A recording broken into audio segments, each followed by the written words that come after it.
सभी को नमस्कार। मैं मनोज मिश्रा आपके अपने YouTube चैनल पर आप सभी का हार्दिक स्वागत करता हूं। दोस्तों, सामाजिक अध्ययन शिक्षण विधियों के बारे में हम पढ़ रहे हैं। सामाजिक अध्ययन की शिक्षण विधियों में हमारा टॉपिक चल रहा है कक्षा कक्ष की प्रक्रियाएं, क्रियाकलाप एवं विमर्श। पिछले वीडियो में हमने कक्षा कक्ष क्या होता है, कक्षा कक्ष का आकार क्या है, स्वरूप क्या है, उसमें फर्नीचर की व्यवस्था कैसी होनी चाहिए, उसमें प्रकाश व्यवस्था, वायु का संचार, रंग आदि कैसा होना चाहिए, इन सभी बातों के बारे में पढ़ा था। तो वो कक्षा कक्ष की प्रक्रिया का पहला हिस्सा है कक्षा कक्ष का आकार। आज हम लेने जा रहे हैं कि कक्षा कक्ष में शिक्षक के द्वारा कौन कौन से ऐसे क्रियाकलाप करना चाहिए जिससे उसका शिक्षण प्रभावी हो सके, छात्र उसके शिक्षण में रुचि ले सकें और कक्षा का वातावरण एक स्वच्छ वातावरण बन सके। इन सभी बातों के बारे में हम इस वीडियो में पढ़ेंगे। देखिए, सबसे पहले शिक्षण क्या है। शिक्षण एक कला है। शिक्षण को हम क्या मानते हैं? कला मानते हैं। कला कैसे मानते हैं कि जैसे कोई एक साधारण शिक्षक होता है जिसको अपने विषय का इतना अधिक ज्ञान नहीं होता, लेकिन यदि वह एक अच्छा अनुभवी शिक्षक है, उस वो अनुभव के आधार पर वह अपने शिक्षण को प्रभावी बना सकता है। कलाकार है, वो अपनी कला का प्रदर्शन करके जैसे दर्शकों पर छाप छोड़ता है, वैसे ही शिक्षक भी एक अच्छा शिक्षण कार्य करवा करके अपनी छाप बच्चों पर छोड़ सकता है। इसलिए शिक्षण को कला के रूप में माना जाता है। शिक्षक समाज का पथ प्रदर्शक या कहें मार्गदर्शक होता है। समाज को उन्नति के पथ पर ले जाने वाला शिक्षक ही है। इसीलिए शिक्षक को समाज का दर्पण भी कहा जाता है। उसको राष्ट्र निर्माता भी हम कह सकते हैं कि वह राष्ट्र निर्माता भी है। राष्ट्र का निर्माण शिक्षक के द्वारा ही किया जाता है। शिक्षक का कार्य छात्रों के जीवन का निर्माण करना होता है। छात्रों का भविष्य बनाने वाला, उनके जीवन का निर्माण करने वाला एक शिक्षक ही है। शिक्षक अंधकार से उजाले की ओर ले जाने वाला होता है। यदि हम कहें कि संसार में माता पिता के बाद यदि इस संसार में कोई पूजनीय होता है तो वह शिक्षक ही होता है। सबसे अधिक पूजनीय माता पिता को माना गया है। माता पिता के बाद में शिक्षक को पूजनीय स्थान दिया गया है। कबीरदास जी ने भी एक जगह लिखा है कि गुरु गोविंद दोऊ खड़े, काके लागू पाए, बलिहारी गुरु आपने गोविंद दियो बताए। इसमें देखें तो यहाँ गुरु को एक ईश्वर से भी बड़ा स्थान दिया गया है। इसलिए इस दुनिया में पहले माता पिता पूजनीय हैं, माता पिता के बाद में गुरु को पूजनीय माना गया है और उसके बाद में हम ईश्वर को स्थान देते हैं। प्राचीन काल से हम देखें तो प्राचीन काल से ही शिक्षक के सामने सबसे बड़ी चुनौती कक्षा कक्ष में अपने शिक्षण को प्रभावशाली एवं रुचिकर बनाए रखना है। कि कोई भी शिक्षक है, शिक्षक के सामने सबसे बड़ी चुनौती क्या है कि वह कक्षा कक्ष में अपने शिक्षण को किस प्रकार से प्रभावशाली बना सके, छात्र उसमें रुचि कैसे ले सकें, ऐसी वो कार्य करता है। इस प्रकार की चुनौतियों का उसे सामना करना पड़ता है। ये समस्या आज की नहीं है, प्राचीन काल से ही ऐसी चुनौती शिक्षक के सामने रही है। छात्र शिक्षण को तनाव के रूप में न लेकर खेल, उत्साह एवं मनोरंजन के रूप में लें। इसके लिए कक्षा कक्ष में शिक्षण का स्वच्छ वातावरण बनाने के लिए शिक्षक क्या करेगा, तो उसके लिए शिक्षक को निम्नलिखित क्रियाकलाप संपादित करते रहना चाहिए। अब कौन कौन से क्रियाकलाप वो संपादित कर सकता है उसके बारे में हम देखें तो सबसे पहले हम लेते हैं कि अध्यापक मित्र के रूप में कार्य करे। अध्यापक को बच्चों का क्या होना चाहिए? मित्र के रूप में, सखा के रूप में, दोस्त के रूप में काम करना चाहिए। कैसे? देखिए, यदि शिक्षक अपने विद्यार्थियों के साथ एक मित्र की तरह घुल मिलकर कक्षा का शिक्षण कार्य करता है तो बच्चे निश्चित रूप से कक्षा में अधिक ठहरने का प्रयास करेंगे। बच्चों के साथ यदि शिक्षक का मित्रवत व्यवहार होगा तो बच्चे मित्र की तरह ही उनके साथ संपर्क रखेंगे और वो कक्षा में अधिक से अधिक आने का प्रयास करेंगे। बच्चे शिक्षक के शिक्षण कार्य को रुचि के साथ ग्रहण करेंगे, जिससे उनके शिक्षा स्तर में भी सुधार देखने को मिलेगा। तो मित्र की तरह पहला व्यवहार शिक्षक का होना चाहिए। दूसरा तथ्य हम ले सकते हैं, वो है कालांश लेने में नियमितता। जो भी पीरियड है वो नियमित रूप से लेना चाहिए, कि जो शिक्षक अपने कालांश यानी पीरियड्स को नियमित रूप से लेता है उसके प्रति विद्यार्थी भी सकारात्मक दृष्टिकोण रखते हैं। इसलिए शिक्षक के इस गुण के कारण भी बच्चों में शिक्षा प्रसार पर्याप्त मात्रा में देखने को मिल सकता है। तो जो भी कालांश अपना निर्धारित है वो नियमित रूप से शिक्षक को लेना चाहिए और नियमित रूप से कक्षा में जाना चाहिए। तीसरा तथ्य आता है उदाहरणों के द्वारा शिक्षण। कोई भी अपन शिक्षण कार्य करवाएं, बीच बीच में हमें विविध प्रकार के उदाहरण दृष्टांत प्रस्तुत करते रहना चाहिए, जिससे शिक्षण में छात्रों की रुचि बढ़ती है। तो देखिए, जब शिक्षक अपने द्वारा पढ़ाई जाने वाली विषय वस्तु को विविध उदाहरणों यानी कहानी, प्रसंग इत्यादि के द्वारा छात्रों के सम्मुख प्रस्तुत करता है तो बच्चे उसमें अधिक रुचि लेने लगते हैं। बच्चे इस प्रकार के शिक्षण को बोझ नहीं समझ करके एक खेल के रूप में ले लेते हैं। इससे बच्चों में शिक्षा के प्रति सकारात्मक दृष्टिकोण विकसित होता है एवं उनके शिक्षा के स्तर में पर्याप्त सुधार देखने को मिलता है। तो हमें उदाहरणों के द्वारा, दृष्टांतों के द्वारा, कहानी या प्रसंगों के द्वारा अधिकाधिक शिक्षण करने का प्रयास करना चाहिए। अगला तथ्य हम लेते हैं विषय वस्तु का दोहराव। ये क्या है कि शिक्षक जब किसी विषय वस्तु को बच्चों को सिखा रहा होता है तब कक्षा में बीच बीच में उसका दोहराव भी करते रहना चाहिए। एक बार कोई चीज़ बोल दी है तो उसको दोबारा भी बोलना चाहिए। इससे क्या फ़ायदा होता है कि इससे बालक को यदि पहली बार में समझ में नहीं आता है तो दूसरी बार में उसकी समझ में आ जाता है कि गुरुजी वास्तव में क्या कहना चाहते हैं। और यदि उसी बात को तीसरी बार बोल दिया जाता है तो तीसरी बार दोहराव होने पर तो सब कुछ स्पष्ट हो जाता है। बच्चा सही तरीके से ग्रहण कर लेता है कि शिक्षक के द्वारा वास्तविकता में क्या बताया जा रहा है। फिर है बच्चों के द्वारा भी अध्यापन। बच्चों के द्वारा अध्यापन कैसे कि मान लीजिए कभी हमने कोई चीज़ बच्चों को पढ़ा दी, हम बच्चों से कह देंगे कि आप घर जाकर के इसको पूरा तैयार करेंगे, कल आप में से किसी एक को या दो को मैं खड़ा करूंगा और आपको यहाँ बोर्ड पर इसी चीज़ को दोबारा पढ़ाना होगा। तो बच्चे घर जाएंगे, उसको अन्य पुस्तकों में भी पढ़ करके गहन अध्ययन करेंगे और गहन अध्ययन करके फिर विद्यालय में आएंगे तो उससे वो उनकी रुचि और बढ़ेगी। तो देखिए इसमें क्या है, बच्चों के द्वारा भी अध्यापन कि शिक्षक जब छात्रों को कोई विषय वस्तु सिखाता है तो सभी बच्चे उसे 100% नहीं सीख पाते हैं। ऐसी स्थिति में शिक्षक बच्चों से कह देता है कि मैंने जो आज आपको पढ़ाया है, आज मैंने जो भी पढ़ाया है, कल आप में से 2 बच्चे हैं वो इसी विषय वस्तु को कक्षा में पुनः पढ़ाएंगे। ऐसी स्थिति में क्या होगा, ऐसी स्थिति में बच्चे घर जाकर विविध पुस्तकों का अध्ययन करके उस विषय वस्तु का गहन अध्ययन करेंगे। कुछ बच्चे तो ऐसे भी निकल करके आ सकते हैं जो शिक्षक से भी अधिक अच्छा पढ़ा सकते हैं और इससे बच्चों में स्वस्थ प्रतियोगिता की भावना का विकास होता है, स्वस्थ प्रतिस्पर्धा उनमें उत्पन्न होती है। अगली चीज़ है और क्या क्रियाकलाप हो, अगली है बच्चों की मनोबल वृद्धि भी बढ़ाते रहना चाहिए।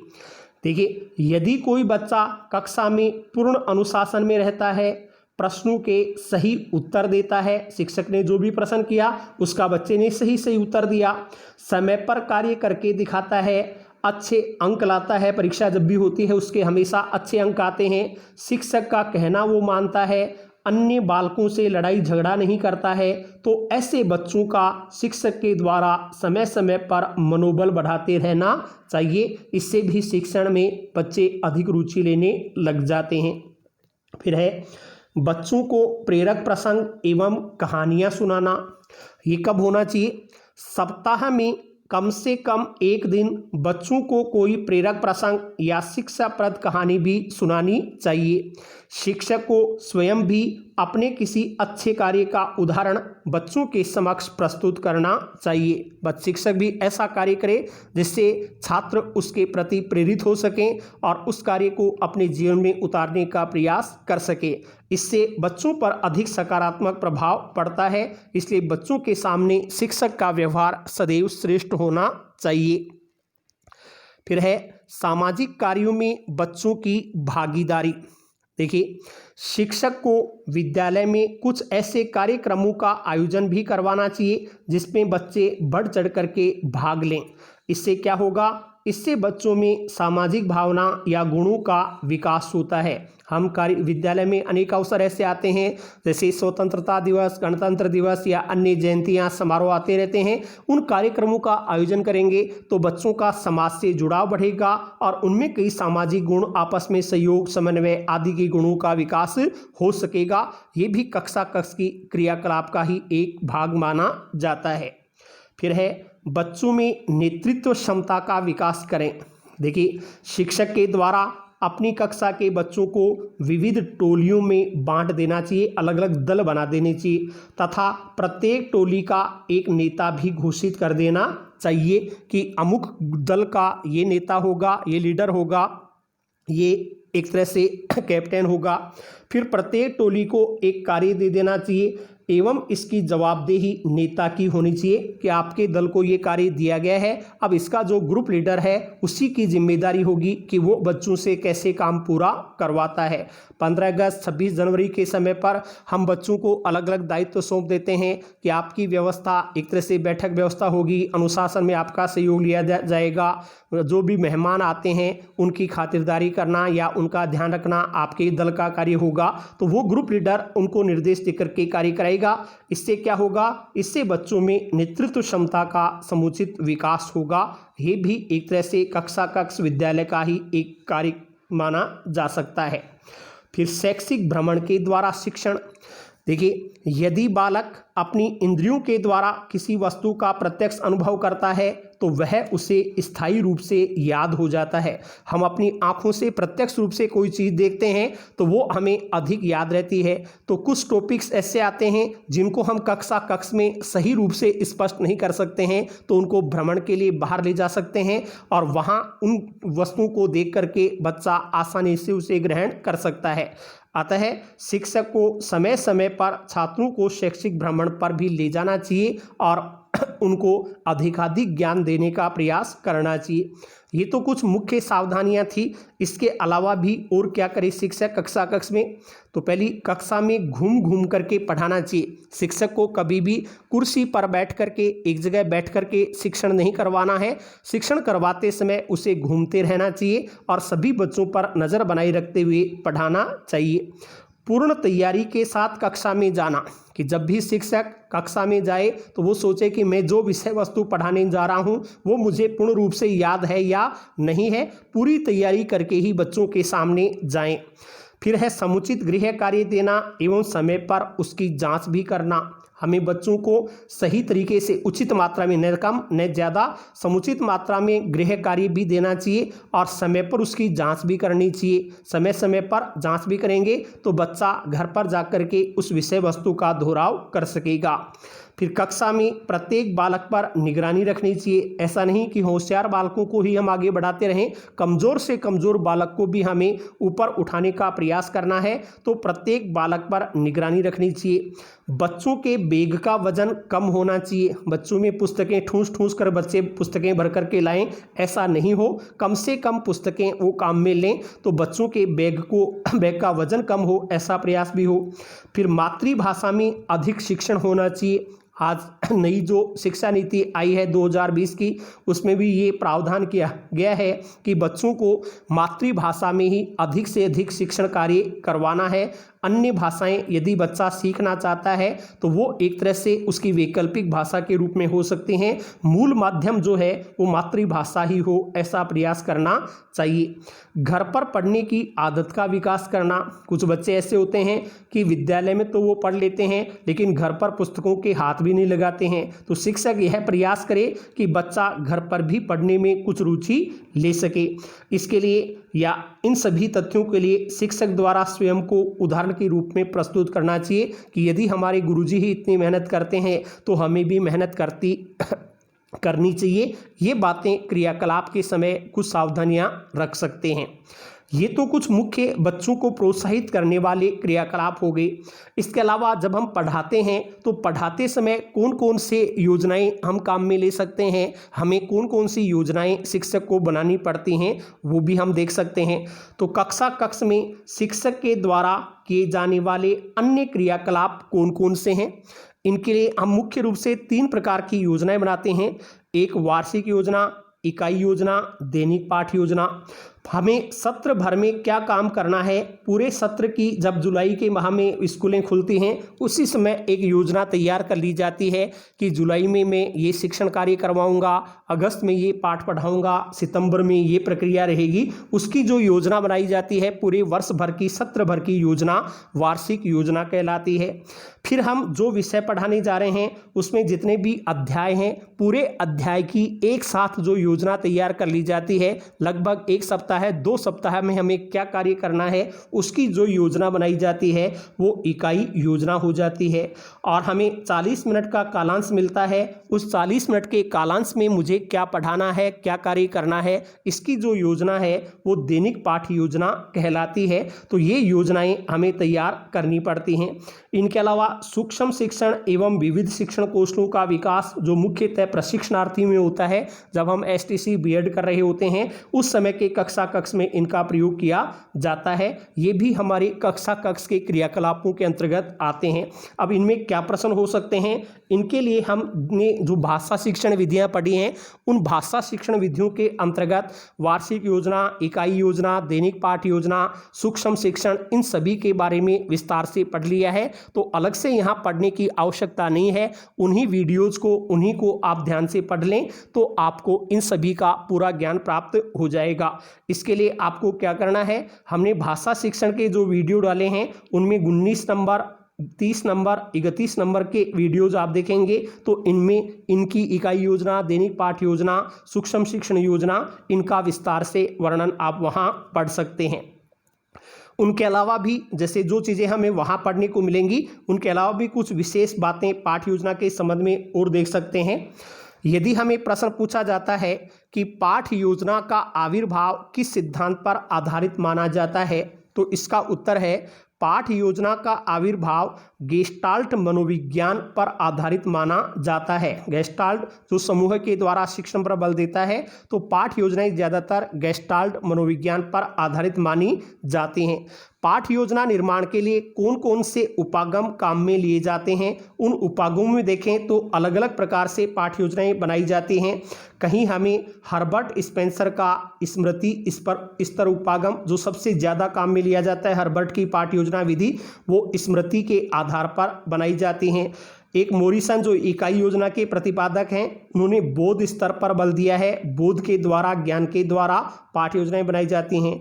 एक B.S. ब्लूम की हम बनाते हैं तो वो मूल्यांकन पर बल देते हैं, तो हर्बर्ट ने स्मृति स्तर पर बल दिया है, मोरिसन ने बोध स्तर पर बल दिया है, B.S. ब्लूम ने मूल्यांकन को अधिक महत्व दिया है। इसके अलावा जॉन ड्यूवी या किलपैट्रिक विद्वान हुए हैं, उन्होंने प्रायोजना योजना के द्वारा शिक्षण को अधिक महत्व दिया है। इनके 4 के मुख्य के अलावा कहीं हम अमेरिकन सिस्टम के आधार पर पाठ योजनाएं बनाते हैं, कहीं ब्रिटिश सिस्टम के आधार पर पाठ योजनाएं बनाते हैं, तो कहीं भारतीय सिस्टम के आधार पर भी पाठ योजनाएं बनाई जाती हैं। ये सभी पाठ योजनाओं से संबंधित विशेष बातें हमें पढ़ने को मिलती हैं।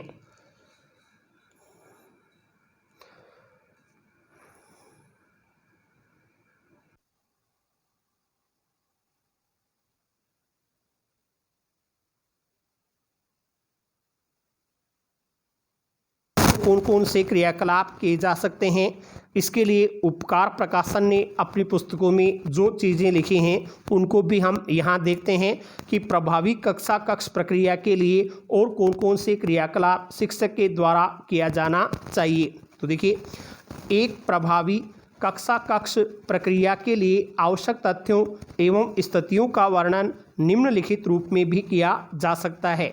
क्या वर्णन है?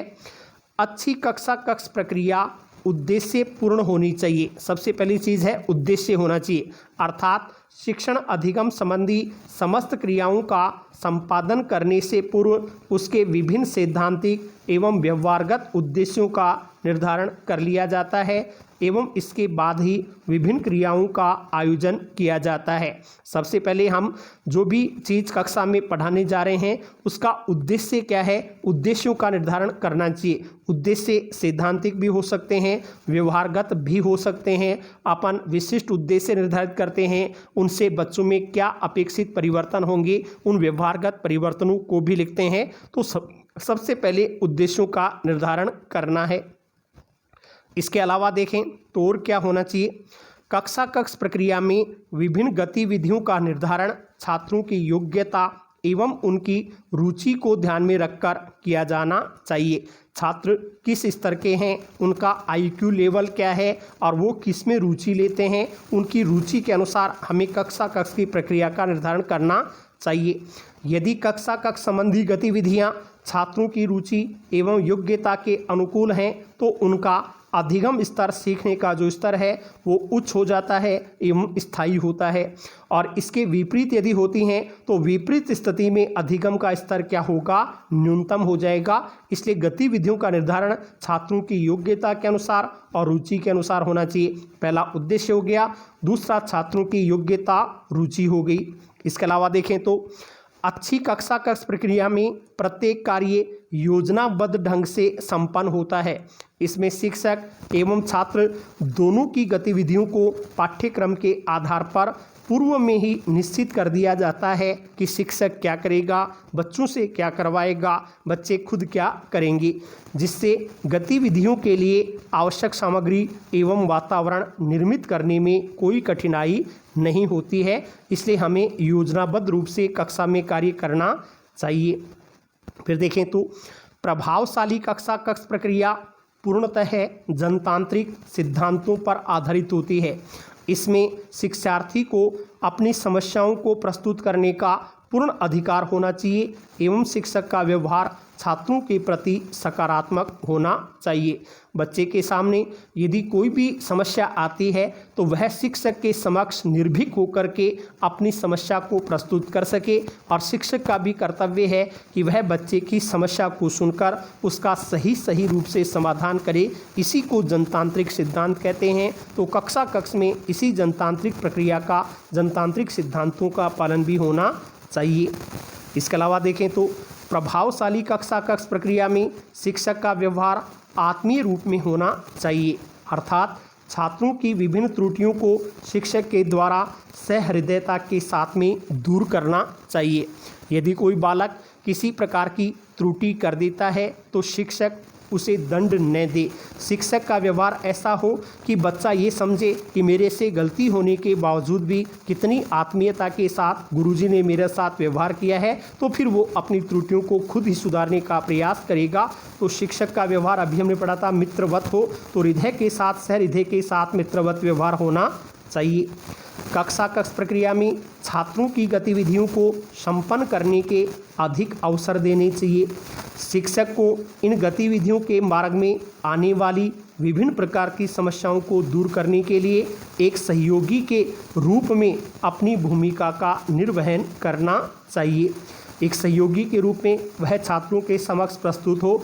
ऐसे नहीं है कि छात्र उससे डरें, छात्र ऐसे हों कि ये तो हमारा ही एक साथी है, हमारा ही एक सहयोगी है, ऐसा मान करके शिक्षक के साथ व्यवहार करें। इसके अलावा यदि हम देखें तो और क्या सावधानियां क्रियाकलाप में हो सकती हैं, तो कक्षा कक्ष प्रक्रिया का स्वरूप उपचारात्मक एवं निदानात्मक क्रियाओं से ओतप्रोत होना चाहिए। निदानात्मक क्या है कि बच्चा कोई गलती कर रहा है तो उसने गलती क्यों की, बच्चा आगे नहीं बढ़ रहा है तो क्यों नहीं बढ़ रहा है, उसके कारणों की खोज करना निदान है। और जब हमें कारणों का पता लग जाता है तो उन कारणों को दूर करना उपचारात्मक शिक्षण है। तो बच्चे से निदानात्मक उपचारात्मक शिक्षण का व्यवहार भी होना चाहिए।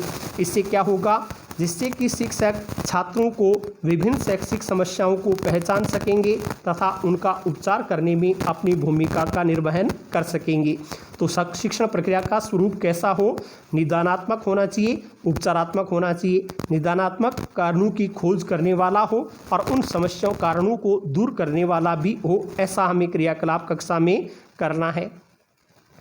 अच्छी कक्षा कक्ष प्रक्रिया में मूल्यांकन में प्रयुक्त विधियों का विश्वसनीय एवं वैध होना आवश्यक है। जो भी मूल्यांकन के लिए हम परीक्षाओं आदि का आयोजन करवाते हैं वो विश्वसनीय हो, किसी प्रकार का भेदभाव उनमें नहीं हो और वैध हो। जो लक्ष्य हमने निर्धारित किया है उसी लक्ष्य के अनुरूप हमारा मूल्यांकन होना चाहिए। इससे क्या होगा? इससे छात्रों की प्रगति का उचित ज्ञान शिक्षक को प्राप्त हो सकेगा तथा वह उसमें आवश्यक सुधार भी कर सकेगा। फिर देखें तो कक्षा कक्ष का वातावरण स्नेहयुक्त एवं सहानुभूतिपूर्ण होना चाहिए, जिससे छात्र शिक्षक को एक नियंत्रक के रूप में स्वीकार करने की अपेक्षा सहयोगी के रूप में स्वीकार कर सकें। ये बात बार बार आ रही है कि कक्षा में शिक्षक है वो एक तानाशाह नहीं हो, सहयोगी के रूप में कार्य करे। इन सभी प्रक्रियाओं को देखते हैं तो सारांश क्या निकलता है?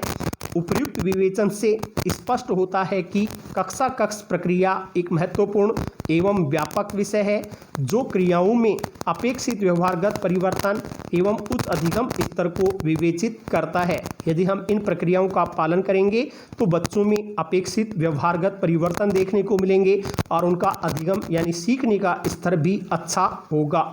इसकी प्रभावशीलता के लिए उपयुक्त जो भी तथ्य हमने बताए हैं उनको ध्यान में रख करके कक्षा कक्ष की प्रक्रिया का स्वरूप एक शिक्षक को निश्चित करना चाहिए। अब ये जो भी बातें पढ़ी हैं इन सभी बातों को सारांश रूप में हम कितनी श्रेणियों में बांट सकते हैं उनको आप देख सकते हैं। तो कक्षा कक्ष प्रक्रिया के प्रमुख तथ्य एवं उनसे संबंधित गतिविधियों का विभाजन कैसे होगा? देखिए, कक्षा कक्ष प्रक्रिया जो है उसके प्रमुखतः 3 तथ्य माने जाते हैं। 3 तथ्य कौन कौन होते हैं? एक शिक्षक होता है, एक शिक्षार्थी होता है, एक पाठ्यक्रम होता है। 3 तत्व हैं, 3 तथ्य हैं। 3 तत्व कौन कौन से होंगे? पहले शिक्षक जो पढ़ाने का काम करता है, शिक्षार्थी जिनको पढ़ाया जाता है और पाठ्यक्रम जिसको हम पूर्ण करवाने के लिए शिक्षण कार्य करते हैं। इन तीनों तत्वों को ध्यान में रख करके पूरी शिक्षण प्रक्रिया निर्धारित की जाती है। तो देखिए, इन तीनों तथ्यों के आधार पर ही संपूर्ण कक्षा कक्ष प्रक्रिया का निर्धारण होता है। इन तथ्यों से संबंधित विभिन्न प्रकार की गतिविधियां कक्षा कक्ष प्रक्रिया में संपन्न होती हैं। शिक्षक, शिक्षार्थी और पाठ्यक्रम को ध्यान में रख करके गतिविधियों का एक तरह से क्रियान्वयन संपन्न किया जाता है। कक्षा कक्ष प्रक्रिया की गतिविधियां भी हमने ऊपर पढ़ी हैं, इनको हम 4 तरह रूपों में प्रस्तुत कर सकते हैं। वो कौन कौन सी? कक्षा कक्ष प्रक्रिया की संरचना जो हमने शुरू में पिछले वीडियो में पढ़ी थी कि कक्षा का आकार कैसा होना चाहिए, फर्नीचर की व्यवस्था कैसी होनी चाहिए, उसका प्रकाश व्यवस्था, वायु संचार व्यवस्था, रंग रोगन आदि जो बातें हैं वो कक्षा कक्ष प्रक्रिया की संरचना में आ जाती है। फिर निदानात्मक गतिविधियां कि कोई बच्चा यदि सीख नहीं रहा है, कमज़ोर है, तो उसकी कमजोरी के क्या कारण हैं, उन कारणों का पता लगाना निदानात्मक गतिविधियों में आ जाता है। फिर उपचारात्मक गतिविधियां, कारणों का जब हमें पता लग जाता है तो उन कारणों को दूर कैसे करेंगे उसके लिए जो गतिविधियां संपन्न की जाती हैं वो उपचारात्मक गतिविधियां हैं। और एक है मूल्यांकन गतिविधियां, उसके बाद में बच्चे को हमने पढ़ाया, पढ़ने के बाद में वो चीज़ उसने ग्रहण की है या नहीं की है इसकी जांच करने के लिए मूल्यांकन गतिविधियों को शामिल किया जाता है। विविध प्रकार की परीक्षाएं इसके अंतर्गत आयोजित की जा सकती हैं। तो ये हमारी कक्षा कक्ष की प्रक्रिया क्रियाकलापों से संबंधित तथ्य थे। इन तथ्यों को हम कक्षा कक्ष में लागू कर सकते हैं। वीडियो में समय देने के लिए आप सभी का धन्यवाद। इन वीडियोज़ में जो बातें बताई जा रही हैं उन्हीं के आधार पर सामाजिक अध्ययन में कुछ विशेष प्रश्न होते हैं। इनको हम सैद्धांतिक रूप से जो प्रश्न कैसे आएंगे उसका अलग वीडियो लेकर के आएंगे। यदि वीडियो आपको अच्छा लगा है तो लाइक करें, शेयर करें। यदि आप हमारे चैनल से पहली बार जुड़े हैं तो चैनल को सब्सक्राइब करना नहीं भूलें। एक बार पुनः सभी को बहुत बहुत धन्यवाद।